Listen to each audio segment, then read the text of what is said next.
This video is sponsored by Card Kingdom. You can visit their store by using my referral link in the description below.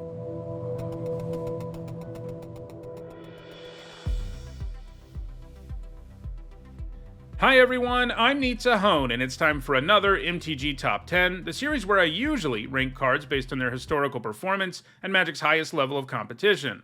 However, sometimes I like to look at the other end of the spectrum, and that's what we're doing today, with a look at the worst black creatures ever printed.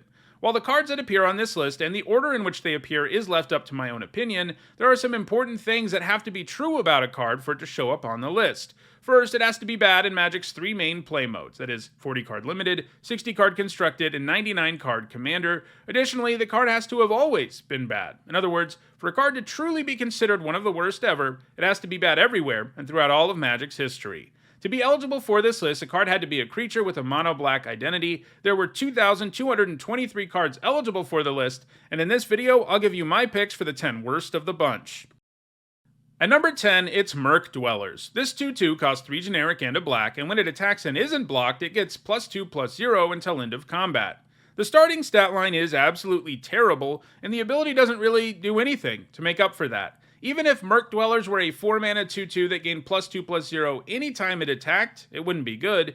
Even if it was always a 4-mana 4/2, it wouldn't be good. So, obviously, a 4-mana creature that is only very conditionally a 4/2 makes it one of the worst black creatures ever printed. At number 9, I've included two cards, Mindless Null and Scavenging Scarab. They are both understated creatures that can't block. By the time the Null was printed, vanilla 3-mana 2/2s had long been terrible, so one that can only block when you control a vampire is a complete disaster. Back in 2009, Mark Rosewater told us that the card was supposed to be printed as a 2-mana 2/2 with the same text box, but they made a mistake.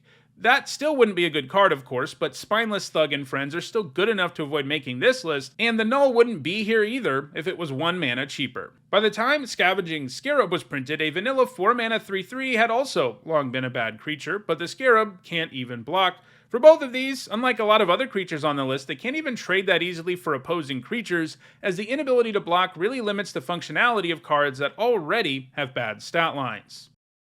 At number 8, it's Exiled Bogart. This 2-mana 2/2 has a more impressive stat line than anything we've seen so far. However, it has an effect that is an even bigger downside. When it dies, you have to discard a card. This means that an opposing removal spell immediately 2-for-1s you, which definitely isn't what you want to be doing. Now, you can find a way to turn this discard into upside, of course, like if you're in a graveyard deck of some kind or you have cards with madness and so on. The point is, you can make the effect feel more like upside. However, the problem is that this card has an absolutely miserable floor. It's bad in most decks to begin with, but even in a deck built to take advantage of this discard effect, there are going to be plenty of times where it's still 2-for-1s you straight up. There are also hundreds of better options out there if you're interested in discarding cards, including mini cards that let you choose when to discard, which is, of course, far more useful. So, despite having some potential upside buried in that downside effect, it only sees play in 27 decks on EDHREC.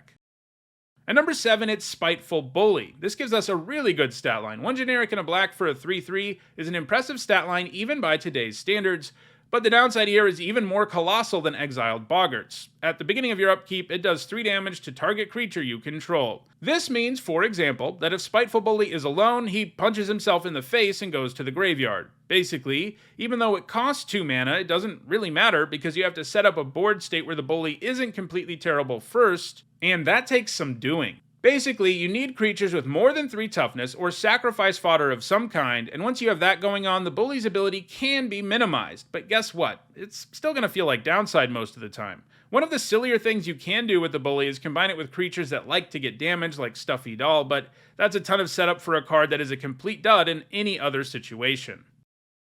At number 6, it's Mole Demon. For 5 generic and 2 black, the demon is a 6/6 that makes you sacrifice 2 swamps when it enters the battlefield. If you don't, you have to sacrifice the demon. Back when it was printed, the demon's stat line wasn't quite as bad as it looks today, but even then, it wasn't exactly good. So tacking on a downside like this makes it really bad. Like with Spiteful Bully and Exiled Bogart, you can turn the demon's downside into upside, like if you play it alongside the Gitrog monster or something, but this has the same problem both of those did. It's terrible when you don't have your payoff around, and you can play far more efficient cards that give you better effects in addition to allowing you to give up a bunch of lands for value.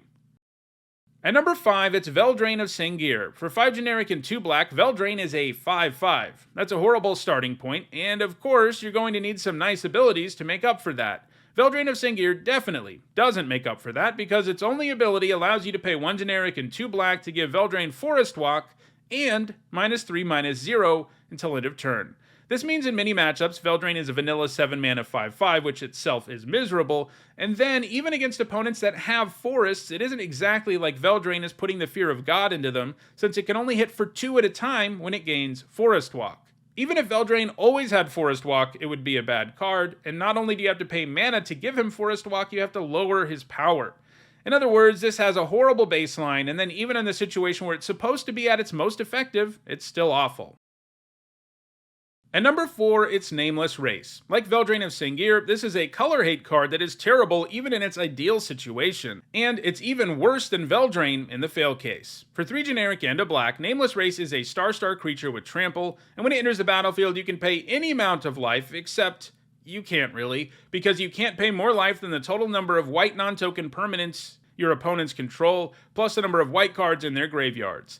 Its power and toughness are equal to the amount of life you pay.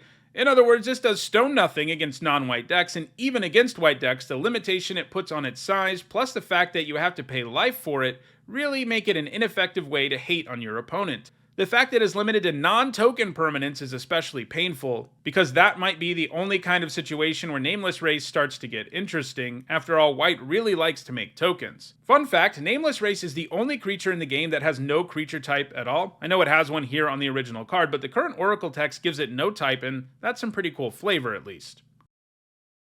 At number 3, it is Numai Outcast. For 3 generic and a black, the Outcast is a 1/1, one of the worst possible stat lines you can receive. But wait, it does have some upside. It has Bushido 2, which means when it blocks or becomes blocked, it gets +2/+2 until end of turn, and it can regenerate for a single black mana. Well, you do also have to pay 5 life. While these abilities are technically upside, they are far too weak to do anything to make up for the Outcast's abysmal starting stat line.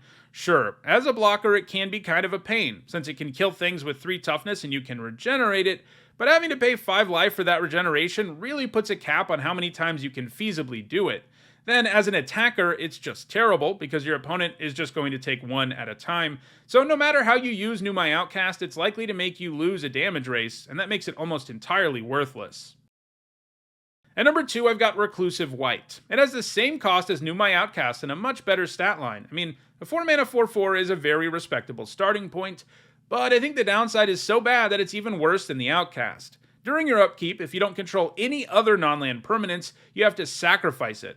In other words, you just have to be able to win the game with Reclusive White when you play it, otherwise it's just going to go away. And winning with a 4/4 is a really big ask, even for a control deck that often just wants to play a single win condition. Basically, this makes you really contort your entire deck and strategy around it just to keep it in play, and the upside is nowhere near worth it. And that was true even in an era when a 4 mana 4/4 was more impressive than it is today. And at number 1, it's Dripping Dead. This has arguably the worst stat line of any card on the list, as it's a 6 mana 4/1. You do not want to pay so much mana for something with 1 toughness, because there are lots of incredibly cheap spells and activated abilities and creature tokens that can kill this like nothing, and that alone is going to be enough to put you far enough behind your opponent that you're going to lose the game. But Dripping Dead gets even worse. It can't block. Like I said in my discussion of Mindless Null and Scavenging Scarab, not being able to block is massive downside, and that's even more true for a high-power creature whose only saving grace might have been that it can trade for reasonably sized creatures your opponent controls, but Dripping Dead can't do it. Meanwhile, it can be blocked by a creature token and go down. And yes, there is an ability here that is upside. When Dripping Dead deals combat damage to a creature, you get to destroy that creature.